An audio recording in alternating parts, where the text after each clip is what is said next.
بسم الله الرحمن الرحيم الحمد لله رب العالمين والصلاة والسلام على نبينا محمد وعلى آله وصحبه أجمعين.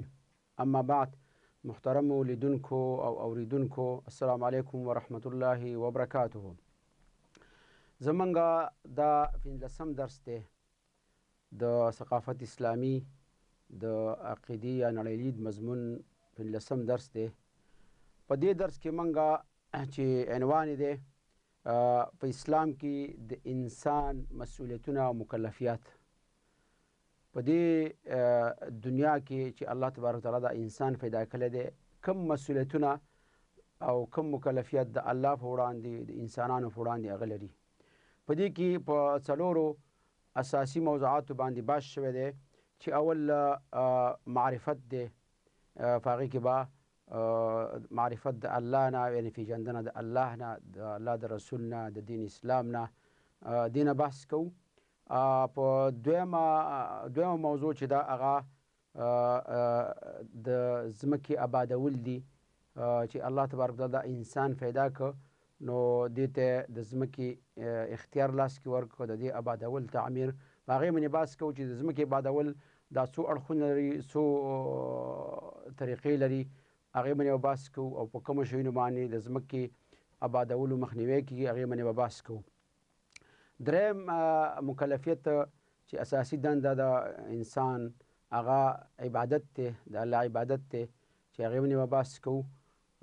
او څلورمه عنوان چې موږ سره دی هغه د شریعت اقامت یا نفاذ دی، چې انسان مسلمان به یا انسان به په دې دنیا کې د الله دین په ځان باندې او په خلکو باندې هغه نافذوي او هغې ته به دعوت ورکوي.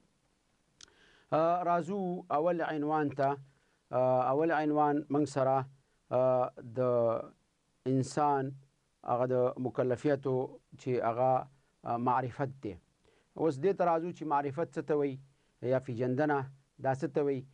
که موږ د لغت عربي قوامسو ته مراجعه وکړو نو ګورو چې معرفت دا د علم یوه حصه ده، بلکې د دې او د علم ترمنځ فرق دا دی چې علم عام دی او دا خاص دی. دې وجې نه ابو هلال عسکري چې هغه په عربي ژبه کې یو کتاب لیکلی دی الفروق اللغویه، په هغې کې د دې تعریف داسې کړی دی، وایي معرفت اخص من العلم، یعنې دا د علم نه خاص دی. وایي لأنها علم بعین الشیء مفصلا عما سواه، ځکه معرفت د یو شي باندې معلومات حاصلول په تفصیل سره د ما سوا. اما علم چې دی په هغې کې دواړه راځي. هغې کې یکون اما العلم یکون العلم بالشیء مجملا مفصلا، کله هغه مجمل وي کله مفصل وي. خو معرفت د هغې نه اخص دی، دا یو خاص دی، یعنې دی خاص دی او هغه عام دی.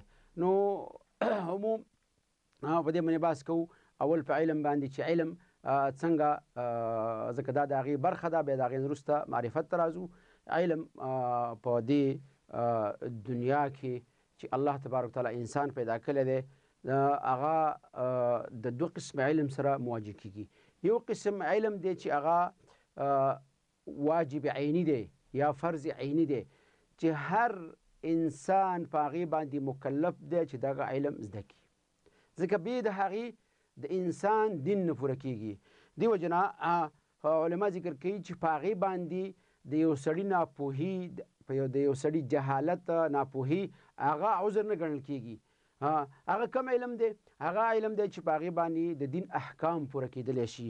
په هغې باندې لکه د اسلام 15 ارکان چې دي، مونځ دی، روژه ده، زکات دی، حج دی، شهادت د کلمه ده، او همدارنګې ایمانیات چې دي. په دې باندې علم د هر انسان دا باید وپېژني چې مونځ څنګه کېږي، زکات څنګه ورکړی کېږي، حج څنګه کېږي، د دغه شهادت کلمه چې موږ ویو د دې څه تقاضا ده، دا موږ نه څه غواړي چې هغه اول رکن دی په اسلام کې.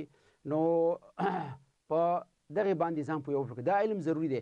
اوس په دې باندې که څوک وایي چې په دې باندې نه پوهېږم یا مثلا دا علم ما ته پته نشته، د ده دا عذر مقبول نه دی، ځکه علما ذکر کوي چې دا واجبي عیني دی، په دې باندې باید هر انسان کاغه لوی دی که زنانه ده که غلام دی که حر دی خو چې بالغه دی هغه په دې باندې علم راولي دا وپوه کوي.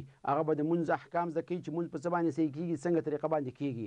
هغه به زکات احکام زده کوي، ضروري احکام چې زکات څنګه فرض کېږي، ځکه د مسلمان دی که غني وي زکات یې فرض کېږي، هغه به دا ځان ته معلوموي. همدارنګې د روجي احکام به هغه پته لګوي ځان ته چې روژه په څه طریقه نیول کېږي او په څه باندې دا ماتېږي، کوم شیان دي چې روژه د منځه وړي، ضروري دا شیان باید د دې باندې ځان پوه کړي.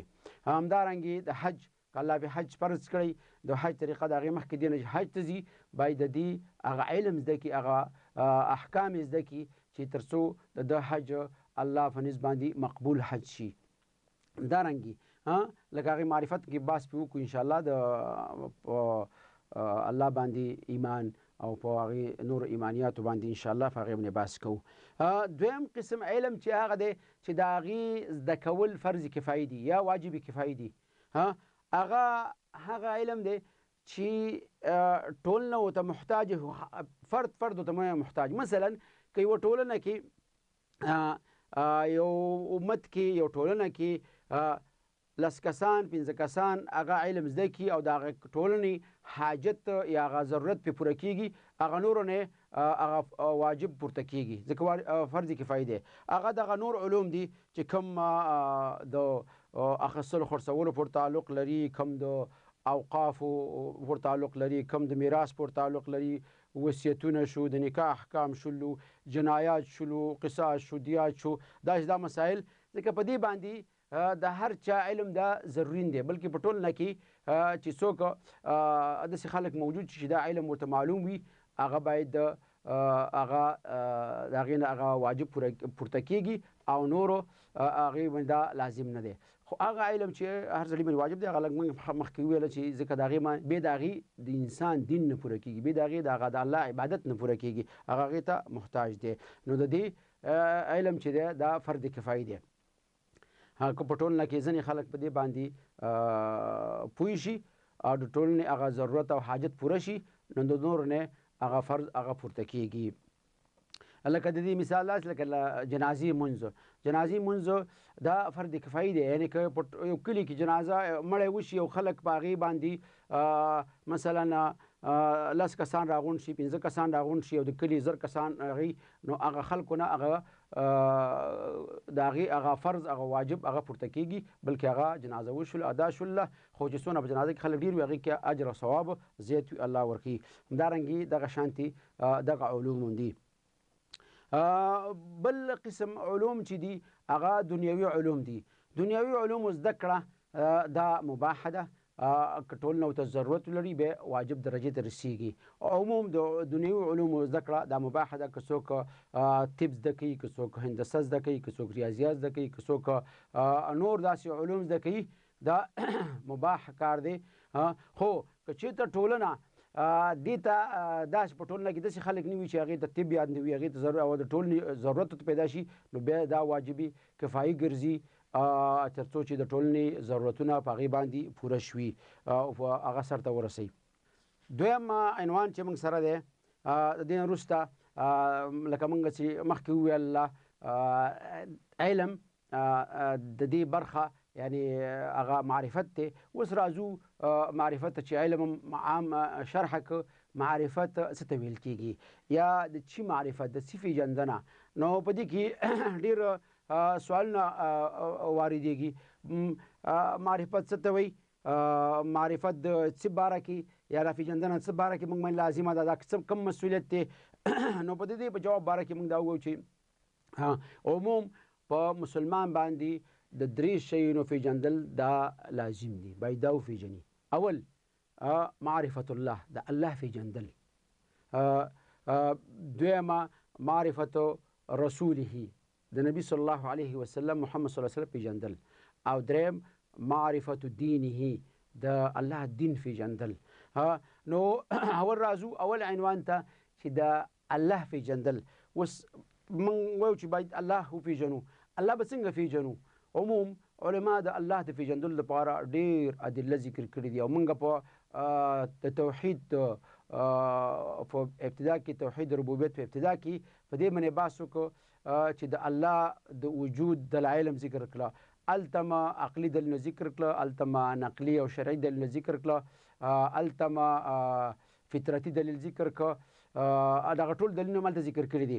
خو دلته فقط دې ته اشاره کوو چې الله تبارک وتعالی هغه د خپل مخلوقات په وجود باندې پیژندل کېږي، هغه مخلوقات چې الله تبارک وتعالی پیدا کړي دي. دیو جنا علما ذکر کوي په عربی باندې یعرف بآیاته و مخلوقاته، الله تبارک وتعالی په خپل هغه نخو د قدرت او خپل هغه مخلوقات چې پیدا کړي په هغې باندې پیدا کېږي، لکه مثلا شپه ورځ، لیل و نهار، شپه ورځ چې دا د الله مخلوق دی، دا په دغه ښکلي کیفیت سره ځي او راځي او د انسان ته خپل هغه حاجت پوره کوي، دا د الله مخلوق دی. لمر او سپوږمۍ دا د الله مخلوق دی، دغه کیفیت چې نن سبا الله تبارک وتعالی لمر د مشرق نه راخیږي او په مغرب ډوبوي، او همدارنګې سپوږمۍ هم داسې د مشرق نه راخیږي او په مغرب ډوبیږي. یو وخت به راشي چې دې ته به اجازه نه ورکړي، دا د الله مخلوق دی. دیو جن حدیث شریف کې راځي چې هر ورځ لمر د الله نه دا اجازه اخلي چې دوباره راوخیږه ما که راونه خیږه ما، نو الله ورته اجازه کوي، د الله د عرش لاندې سجده کوي، ځکه دا مخلوق دی د الله. لکل دیو جن الله تبارک وتعالی قرآن کل فی فلک یسبحون، دا افلاکی سماوي چې دا په خپل ځای کې خپل مدار کې لامبو وهي هلته ګرځي، او د الله کله چې الله تبارک وتعالی د دې د ختمېدو امر وکړي، دا به ټول راغورځېږي، ټول به د منځه ځي. وایذا السماء انکدرت، کله چې اسمان خړ شي او غورځي، وایذا النجوم انفطرت، کله چې ستوري هغه ټوټې ټوټې شي، نو دا ټول د اسمان په هکله، د ستورو په هکله، د لمر په هکله، د دې ټولو افلاکو په هکله الله تبارک وتعالی دغه په صورت تکویر کې، په صورت شمس کې، په صورت په دې نورو صورتونو کې د بار بار اشاره کړله چې دا به خړ کېږي، دا به راغورځېږي، دا به د منځه ځي، او دا ټول الله مخلوق دی. نو کله چې موږ او دې کې دا سوچ فکر کړو چې په دغه ښکلي نظام موږ دې ته کوي چې دا یو خالق لري او په دې باندې الله موږ پېژندلی شو. دې وجه نه الله تبارک قرآن کې ډېر آیاتونو کې دې ته اشاره کړله.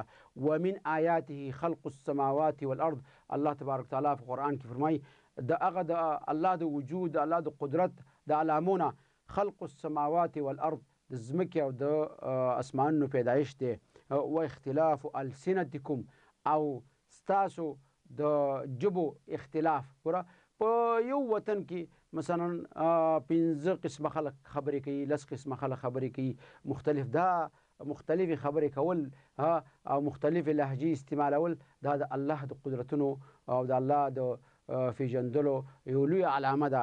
بیا څه وایي؟ و الوانکم، بیا شکلونه ستاسو، ګوره څوک سپین دي، څوک تور دي، څوک غنم رنګي دي، څوک یو قسم، څوک بل قسم، دارنګي دا ټول د الله د قدرت، د الله د پیژندلې علامات دي. ان فی ذلک لآیات للعالمین، الله تبارک وتعالی وایي په دې نښو کې، په دې د الله په دې مخلوقاتو کې د الله په وجود باندې، د الله په معرفت باندې ډېرې نښې دي د الله د قدرت، د الله د پیژندلو چې باید موږ دې. بل آیات کې الله تبارک وتعالی فرمایي ان فی خلق السماوات والارض واختلاف الليل والنهار لآیات لأولی الالباب، سورة آل عمران کې الله فرمایي په پیدایش د ځمکې او د اسمان کې او په اختلاف د شپې او د ورځې د تګ راتګ کې، چې شپه ځي او ورځ راځي او ورځ ځي شپه راځي، د دې کې لآیات لأولی الالباب ډېرې نښې دي د هغه کسانو لپاره چې هغوی عقل لري. که دې کې سوچ فکر وکړی شي نو ډېره څه به موږ په دې کې د الله د حق وجود او د الله د معرفت نښې پکې وپېژنو. بیا وروسته بل آیات کې فرمایي الذین یذکرون الله قیاما وقعودا وعلى جنوبهم ويتفکرون في خلق السماوات والارض ربنا ما خلقت هذا باطلا سبحانك فقنا عذاب النار. په دې آیات کې هم داسې چې سړی کله پرېوځي، کله سوچ فکر کوي، د الله په قدرتونو کې، د الله په دې مخلوقاتو کې چې دا الله باطل نه دی پیدا کړي، بلکې دا یې د خپل خاص اغراض او مقاصد لپاره پیدا کړي دي، او دا د الله په وجود باندې، د الله په معرفت باندې پوره نښې دي چې باید انسان د دې نه استفاده وکړي.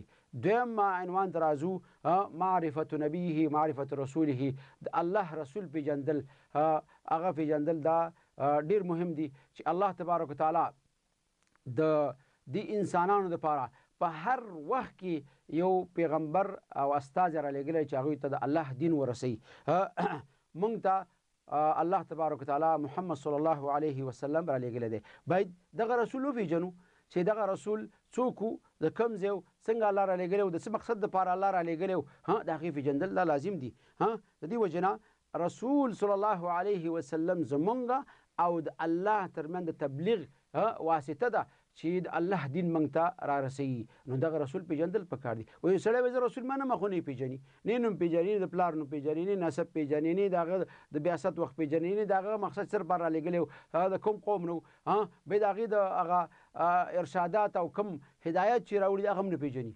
دا به څنګه د هغه امتي دي، چا تابعداري به کوي؟ نو دې وجې نه د رسول صلی الله علیه وسلم نو دې وجې نه دا موږ ته دا را په ګوته کوي چې باید موږ د رسول صلی الله علیه وسلم په سیرت باندې نبوي سیرت باندې ډېر اهتمام وکړو تر څو رسول صلی الله علیه وسلم وپېژنو، د هغه کارنامې وپېژنو، د هغه عیش و عشرت د هغه په دنیا کې چې څه کړي دي، څنګه یې ژوند کړی دی، څنګه یې تعامل د خلکو سره کړی، د دې پېژندل دا لازم دي. دا په هر مسلمان باندې دا لازم دي.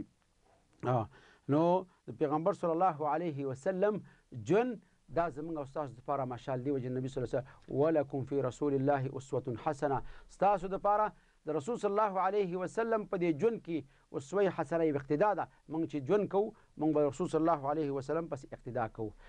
دریم عنوان چې موږ د دی هغه معرفت د دین اسلام دی. باید دین اسلام وپېژنو چې دین اسلام چې دغه محمد صلی الله علیه وسلم راوړی دی او موږ نه دا دین اسلام څه غواړي، دین اسلام څه ته ویل کېږي. عموم موږ مخکې په څلورم درس کې تقریبا په هغې کې د اسلام نه بحث وکړو، د اسلام تعریف او د اسلام هغه ټول هغه دغه بیان کړه. خو اسلام دین پېژندل پکار دي. دا نه چې زه مسلمان یم خو اسلام نه پېژنم، نه، اسلام پېژنې اسلام څه لپاره راغلی دی، اسلام موږ نه څه غواړي، دغه اسلام چې زه ورته منسوب یم دا کوم اساسات لري، کوم قواعد او ضوابط لري چې په هغې باندې عمل وکړم تر څو زه د دې جوګه شم چې زه ځان ته هغه واقعي مسلمان ویم. نو د دې دپاره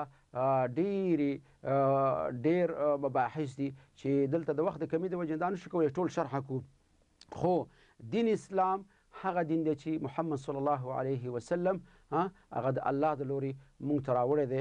باید هر مسلمان دا وپېژني، په هغې باندې عمل وکړي. د دې وجې نه د مسلمان تعریف چې عموم کوي المسلم من سلم المسلمون من لسانه ویده. مسلمان څه ته ویل کېږي؟ مسلمان ته ویل کېږي چې په دنیا کې هغه د هغه د ضرر نه، لاس نه، د خولې نه، د ټول د هغه د هر څه ضرر نه خلک په امان وي، هغې ته مسلمان ویل کېږي. نو کله چې موږ دغه اسلام دین چې د انسان د هدایت دپاره، د بشریت د هدایت دپاره رالیږل شوی دی، هغه د مینې او د محبت، د الفت او یو بل سره د همکارۍ دین دی. باید هغه په حقیقي معنو کې کله چې وپېژندل شي نو خلکو ته به حقیقت څرګند شي. موږ ډېر مخکې په دې باندې بحثونه کړي دي، نور پکې نه ور داخلېږو تر څو موضوع اوږده نه شي. دویمه دنده چې دلته ده موږ سره اساسي هغه د انسان په مسؤلیتونه چې دي هغه عبادت کول دي. عبادت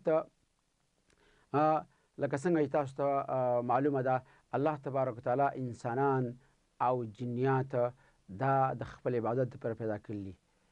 الله تبارک وتعالی قرآن کې وما خلقت الجن والانس الا لیعبدون، ما انسانان او جنیات نه دي پیدا کړي مګر د خپل عبادت دپاره. مسلمان اساسي دنده د الله عبادت دی، ځکه دی مهمل نه دی پیدا کړی چې دا به دنیا کې خدا به خپل سره او په خپله سره چې څه کوي هغه به کوي. نه، دته پیغمبران را لېږلي دي. جنا قرآن کې الله تبارک وتعالی فرمایي ولقد بعثنا في كل امة رسولا ان اعبدوا الله واجتنبوا الطاغوت. ما په هر امت کې پیغمبران لېږلي دي، استازي مې لېږلي دي، هغوی ته مې دا وایي ته به دې امتونو ته خپلو مطلب کې ان اعبدوا الله، تاسې به د الله عبادت کوئ او د طاغوت د بندګۍ نه به ځان ساتئ. نو موږ دا وپوهېږو چې عبادت څه ته ویل کېږي. عبادت دا یو اسم جامع دی، اسم جامع لكل ما يحبه الله ويرضاه. عبادت کلمه چې دا یو جامع لفظ دی، هر هغه څه ته شامل دی چې هغه الله خو ښیي او الله پرې راضي کېږي هغې ته شامل دی. که هغه بدني عبادات دي، عبادت محض چې ورته ویل لکه مونځ شو، زکات شو، روژه شو، او یا د دې متعلق چې نور دي. که یو سړی تجارت کوي خو تجارت هغه کې اخلاص وي، هغه کې صداقت وي، هغه د هغه دپاره عبادت ګرځي. که یو سړی نکاح کوي، نکاح د دې دپاره کوي چې زه د حرامو نه په دې باندې بچ شم، دا د دپاره عبادت ګرځي. هر شي کې چې نیت صالحه شو، نیت پکې ښه شو، ځکه دارمدار د اعمالو په نیت سره دی، نو هغه د ده دپاره عبادت ګرځي. دې وجه نه چې کوم تعریف موږ ذکر کړی د عبادت ته، العباد اسم جامع لكل ما يحبه الله ويرضاه. دا یو جامع لفظ دی چې په دې کې هر هغه څه داخليږي، هر هغه څه د دې لاندې راځي چې هغه الله ته ما يحبه الله، چې الله ته محبوب وي ويرضاه، او بیا څه وایي من الاقوال والافعال. که هغه د افعالو نه لاسي کار وي، بدني کار وي، او د اقوال نه د خولې نه وځي، هغه ټول په عبادت کې شاملېږي. هغه بیا وروسته وایي والظاهر والباطن، که هغه ظاهره وي که باطنه وي، که ښکاره وي که پټ وي. که سړی اوس په نیت خپل د الله سره تعلق په زړه کې یا او په زړه کې الله سره خلوص وي او د الله نه ویره وي، ترس وي، دا هم عبادت شاملېږي. او که ښکاره کوم عبادت کې هغه هم شاملېږي. خو هر څه کې اخلاص دا ډېر ضروري دی، هر څه کې ښایسته نیت دا ډېر ضروري دی. لکه نبي صلی الله علیه وسلم چې وایي انما الاعمال بالنیات وانما لكل امرئ ما نوى. دارمدار د اعمالو دا په نیت سره دی، او هر انسان ته به هغه څه میلاویږي چې څه نیت کړي. که نیت یې ښه کړي ښه نتیجه به ورته میلاویږي، نیک اعمال ښه بدله به ورته میلاویږي، او که نیت یې بد وي نو د هغې بده سزا به ورته میلاویږي. الله دې زمونږ نیتونه د الله دپاره خالص وګرځوي. همدارنګې درېیمه اساسي دنده چې ده د انسان په دې دنیا کې چې انسان الله پیدا کړه، اساسي دنده دا ده چې هغه به ځمکه آبادوي، د ځمکې آبادي، تعمیر الارض، او د دې آبادي او تعمیر دا دې ته راځو چې مثلا د ځمکې آبادول کوم اړخونه لري، څنګه ځمکه آبادولی شو. عموم چې کله موږ په دې باره کې د احادیثو ریسرچ یا تحقیق وکړو یا د فقها وقالو، نو ډېر څه به په دې کې موندو کړو چې انسان په دې باندې مکلف دی چې دا ځمکه آباده کړي، بلکې د تخریب نه ځان وساتي. الله تبارک وتعالی په قرآن کې دې ته اشاره کړله، هو الذي انشأکم من الارض واستعمرکم فیها. الله تبارک وتعالی وایي چې تاسو ما د دې ځمکې نه پیدا کړی استئ او بېرته مې په دې کې آباد کړی استئ. نو چې کله آباد شي نو بیا به د خپل ځان دپاره دغه آبادي نور هم زیاتوي، نور به یې ښایسته کوې، د هغه دپاره به ضررناک نه تمامیږي، په دې کې به فساد نه کوي. ځکه دې وجې نه الله تبارک وتعالی چې کله آدم علیه السلام پیدا کوم، ملایکو ته د دې اخبار او اطلاع ورکړه چې زه یو بشر پیدا کوم چې هغه په ځمکه کې خلیفه ګرځېږي. وإذ قال ربك للملائکة إني جاعل في الأرض خلیفة قالوا أتجعل فيها من يفسد فيها ويسفك الدماء.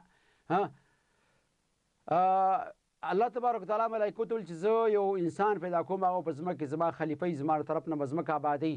نو ملایکو ورته وویل چې په دې کې داسې څوک پیدا کوي چې په دې کې فساد کوي او وینې به توی کوي. علما ذکر کوي چې ملایکو دا سوال ولې وکړه، دا شبهه ورته ولې پیدا شوله. هغه وایي د دې وجې نه چې مخکې د دې نه په دې دنیا کې جنیات اوسېدلي او هغوی دا کار کړی و، نو په هغې باندې قیاس وکړو چې دوی به هم دا کار کوي. ځکه مسلمانان کې اوس هم دغه مشکل موجود دی، خو په اساس کې د دې دپاره نه دی پیدا شوی، بلکې دې دپاره پیدا شوی دی چې دا ځمکه به آبادوي، په دې کې به فساد نه کوي، په دې کې به وینې نه توی کوي، په دې کې به هغه چې الله تبارک وتعالی د وخت دپاره په دې کې انسانانو ته سوګت ورکړي چې ورځ قیامت قایمه شي، هغې پورې به د دې آبادۍ کې کوشش کوي، د تعمیر به کوي. نو علما ذکر کوي چې د ځمکې آبادي دا په ډېرو معنو باندې راځي. یو آبادي دا ده چې موږ په دې کې کورونه جوړ کړو، آبادۍ نه جوړ د خلکو د سکونت ځایونه پکې جوړ کړو، دا یو آبادي ده. دا هم په طریقه باندې دې وجه نبي صلی الله علیه وسلم په دې کې د فساد او په دې کې د کورونو د ړنګولو یا د منطقې د وړلو، هغې د هلاکت د هغې نه منع کړله. نبی الله تبارک تعالی فرمایي والله لا يحب الفساد ولا تفسدوا في الارض بعد اصلاحها، یعنی تاسې په دې ځمکه کې وروسته د اصلاح نه فساد مه کوئ. هغه دا چې د دې آبادي ړنګول شروع شي او هغه د منځه یوسي، او یا د دې هغه نور د دې د آبادۍ چې کوم اسباب دي لکه چاپېریال شو، د هغې ساتنه شوه، د بوټو شو، ونو شو، هغې دې وجې نه په شریعت کې په د بوټو په آبادولو باندې، بوټو په نالولو باندې، کینولو باندې ډېر ترکیز راغلی دی، په زراعت باندې ډېر ترکیز راغلی دی. د دې وجې نه هغه څوک چې په ځمکه کې فساد کوي د هغې دپاره جزاګانې مقرر کړي دي. په ځمکه کې ویره ترس خوري، خلک آبادۍ ته نه پرېږدي، ناامني راولي، اختطاف کوي، سرقه کوي، ډاکې کوي، د هغې دپاره سزاګانې. ځکه چې کله چې په منطقه کې په ټولنه کې دغه شیان زیات شي، هلته بیا آبادي نه کېږي، هغه د آبادۍ مخه نیسي. ډاکې کوي، اختطاف شي، کوتاه طریقې شي، نو هغه بیا د آبادۍ مخه نیسي. یا تجارتونه تجارت څوک کوي، هغې د هغې مخه نیسي. دا د ځمکې آبادي ده. دې وجه نه الله تبارک تعالی قرآن کې دې لپاره سخته سزا ټاکلې ده. انما جزاء الذين يحاربون الله ورسوله ويسعون في الارض فسادا ان يقتلوا او يصلبوا او تقطع ايديهم وارجلهم من خلاف ذلك لهم خزي في الحياة الدنيا ولهم عذاب عليم.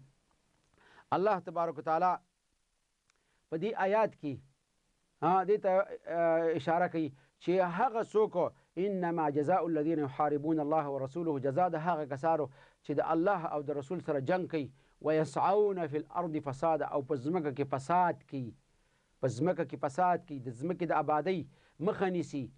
ما تاسو مخکې ویل د ځمکې د آبادۍ مخه، کله چې په ځمکه کې بې امني زیاته شي، کله چې په ځمکه کې اختطاف زیات شي، ډاکې زیاتې شي، قتل و قتال زیات شي، جنګونه زیات شي، دا د ځمکې د آبادۍ مخه نیسي. نو دې وجه نه دغه کسانو لپاره الله دا جزا ټاکلې ده. هر څوک چې دغه کار په ځمکه کې کوي، الله تبارک وتعالی وایي انما جزاء الذين يحاربون الله ورسوله ويسعون في الارض فسادا. هغه څوک چې په دې ځمکه کې فساد کوي، دغه ناامني منځ راوړي، چې د ځمکې آبادۍ مخه نیسي، د هغې دپاره دا جزا ده چې هغه به په سولی کېږي، هغه به سلب کېږي، او هغه نه به لاس او خپې کړي، هغه به قتل کېږي، تر څو خلک ترې عبرت واخلي. وایي دا په دنیا کې سزا ده او په آخرت کې هم د دپاره لوی عذاب دی، علیم عذاب دی. الله مې ساتي. نو هر هغه څوک چې په ځمکه کې فساد کوي، هغه د آبادۍ مخه نیسي.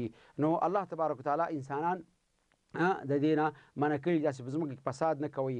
بل د ځمکې آبادول دا په زراعتي سکتورونو او هغې ته وده ورکول، باغونه نالول، باغونه کېنول، ونې نالول، که هغه ونې میوهدارې ونې وي، که نورې زینتي ونې وي، که نورې آبادي وي، هغې اوس ځنګلونه وهل، دا په ځمکه کې فساد دی. بوټي چپه کول، دا په ځمکه کې فساد دی. دې وجه نبي صلی الله علیه وسلم په باغوانۍ باغدارۍ باندې څونه اهتمام کړی. نبی صلی الله علیه وسلم حدیث کې فرمایي ما من مسلم یغرس غرسا، ما من مسلم یغرس غرسا او یزرع زرعا فیأکل منه طیر او انسان او بهیمة الا کان له صدقه. هیڅ یو مسلمان، ما من مسلم یغرس غرسا، یوه ونه نالي، او یزرع زرعا، یا فصل کری، فیأکل منه طیر، چې د هغې نه مرغان خوراک وي، یا انسان خوراک وي، یا حیوانات خوراک وي، وایي د دپاره دا صدقه ده، د دپاره دا صدقه ده. نو رواه البخاري، حدیث رواه بخاري. ګوره څونه اهتمام رسول صلی الله علیه وسلم د ځمکې په آبادولو باندې کړی دی، او موږ ته دا راښودلي چې باید موږ په ځمکه آباده کړو. همدارنګې بل حدیث کې نبي صلی الله علیه وسلم فرمایي چې ان قامت الساعه وفي يد احدكم فسیله، وایي که چې د قیامت قایمیږي او ستاسو په لاس کې فسیله وي، فسیله د هغه کجوري وړوکي بوټي ته ویل کېږي، هغه بچي ته ویل کېږي، وایي که هغه موجود وي فإن استطاع ان لا تقوم حتى يغرسها، وایي که چې دا طاقت ورسره وي چې دې نه بانڅېږي، د دغې ویرې چې قیامت را روان دی، او څه کومه، وایي هغه دې په هغه وخت کې هم ناله کړي، فلیغرسها، هغه دې په هغه وخت کې ناله کړي. دا په دې باندې اهتمام کوي چې د بوټو نالول دا هم صدقه ده، هم اجر دی، هم د ځمکې آبادول دی، او دې باندې انسانان الله تبارک وتعالی مکلف کړي. هغه څوک چې ځنګلونه وهي، هغه څوک چې د محیط خرابول، د چاپېریال خرابول کوي، هغه په ځمکه کې فساد دی، بلکې د بوټو نالول دی. خوشبختانه چې موږ په د افغانستان د جزا کوټ په د نوي جزا کوډ کې دې ته ډېره پاملرنه شوې ده او هغه څوک چې عامه بوټي عامه ځنګلونه هغه آباد ختموي یا قطع کوي یا وهي هغه مجرم پیژندل شوی د هغې دپاره سزاګانې ټاکل شوی دا ډېر ښه دی باید په دې باندې اهتمام وشي ځکه دا د ځمکې د آبادۍ په تضاد کې ده الله تبارک وتعالی انسان په دې باندې موږ ته به ځمکه آبادې دې دپاره مې تا په دې کې واک اختیار درکړی ته به ځمکه آبادې اوس څوک چې د دې مخه نیسي دا د دې وهل کوي دا د دې قطع کول کوي هغه د ځمکې کې فساد کوي د هغې باید مخنیوی پکار دی او موږ ته د الله تبارک توفیق راکړي چې موږ ځمکه آباده کړو موږ او تاسو وینو زموږ او ستاسو په چاپېریال کې ډېر خلک داسې وي چې عامه بوټو د هغې وهلو ته د ځنګلونو وهلو ته د خپلو 2-3 روپو دپاره یا د خپلو مقاصدو دپاره او عام هغه د کوم چې د چاپېریال او د ټول وګړو دپاره خیر دی هغې ته توجه نه کوي نو دا ډېر خسیس انسانان دي چې دغه کارونه کوي الله دې ته هدایت وکړي چې دغه کارونه لاس واخلي او بلکې مسؤلین چې هغه د دې قانون تطبیق چې کوم مسؤلین دي باید هغې په دې باندې اهتمام وکړي چې څو دغې خلکو مخنیوی وشي چې څو د چاپېریال ته کم ضرر رسونکي خلک وي د هغې مخنیوی وکړي او دا په کار نه ده چې عامه بوټي عامه ځایونه په هغې کې بوټي هغه ووهل شي د هغې د منځه یوسي ځکه دا په ځمکه کې فساد دی او الله تبارک وتعالی موږ او تاسو د فساد نه منع کړي او بلکې د دې آبادولو ته نو زراعت هم باید دې ته توجه وکړی شي زراعت په اسلام کې ډېر اهمیت لري ځکه نبي صلی الله علیه تاسو چې کم زراعت کم فصلونه کرئ هغه که انسان یې ترې وخوري که حیوان یې ترې وخوري که مرغان یې ترې وخوري د هغې دپاره دا صدقه ګرځېږي نو او بل زراعت کې تاسو ته هم پته ده چې دا زموږ د ملک دپاره د ټولنې دپاره دا آبادي ده د بل چا د احتیاج نه خلاصېږو د بل چا د ضرورتونو نه خلاصېږو بلکې خپل ضرورت په خپله پوره کولی شو نو باید په دې باندې موږ ټول اهتمام وکړو چې څونه کولی شو خپل زراعت ته وده ورکړو او خپله زراعتي سکتور هغې کې پوره ونډه واخلو او دا کار وکړو او بلکې دولت ته هم دا پکار دي چې په دې باندې ډېر اهتمام وکړي خلکو ته په دې کې دې سره کومک وکړي تر څو نور خلک هم زراعت ته وده ورکړي دې وجه نه ما په بعضو کتابونو کې دا لوستلي دي چې په اروپایي ملکونو کې د بزګر سره باقاعده په دې کې مرسته کوي مثلا بزګر ته وایي چې مثلا ستا موږ سره د میاشتې مثلا 10,000 15,000 دا تنخوا شوله او کوم چې د زراعت دی هغه د ګټې خپله یعنې دا د هغه سره کومک در څو هغه یعنې بزګرانو ته تنخوا ورکوي چې ته موږ سره یعنې مامور شو ته به خپل کوم چې زراعت کې هغه د خپله فایده ده خو ته موږ سره مامور شولې هغه دې وجې نه چې هغوی د زراعت سکتور ته وده ورکوي ځکه خپله خپه ولاړ دي باید دولت هم داسې وکړي هر بزګر ته میاشتنۍ تنخوا وټاکي چې هغه په خپل حاجت پوره کړي او زراعت خپل ځکه زراعت هغه چې کوم محصولات کې کوم هغه دغه راوړي هغه نورې ټولنې ته هغه منطقې ته هغه دولت ته هلته ډېر فایده تمامیږي او دا ډېر مهم کار دی چې دغې ته باید د دولت متوجه شي څلورمه مسؤلیت چې دی هغه په دې دنیا کې د انسان څلورم مسؤلیت چې دی هغه د شریعت نفاذ دی دا انسان چې په دې دنیا کې الله ورته واک اختیار ورکړی دی نو هغه به د الله دین خلکو په ځان باندې نافظ کوي نفاذ د شریعت په دې کې ډېر دلیلونه راغلي د قرآن او سنت هر مسلمان په دې باندې مکلف دی چې شریعت په ځان باندې او په نورو باندې نافذ کړي دولتونو ته دا پکار دي چې د الله د دین د نفاذ دپاره کوششونه وکړي د الله دین په خلکو باندې نافذ کړي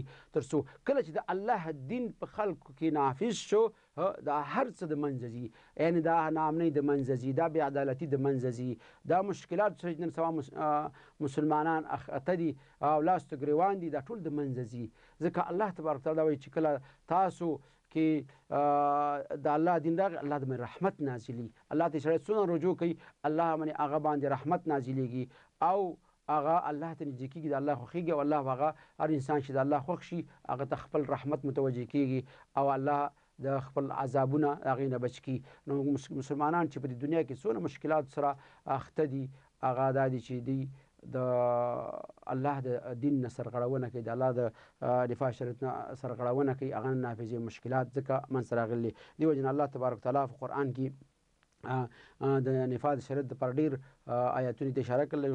یو څو دلته د نمونې په شکل ذکر کوو. الله تبارک تعالی فرمایي وان احکم بینهم بما انزل الله، ته فیصله وکړه د دوی په منځ کې په هغه څه چې الله نازل کړي دي.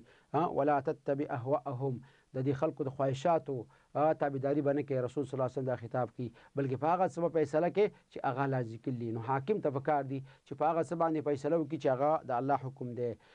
بل آیت کې اف حکم الجاهلیت یبغون ومن احسن من الله حکما لقوم یوقنون.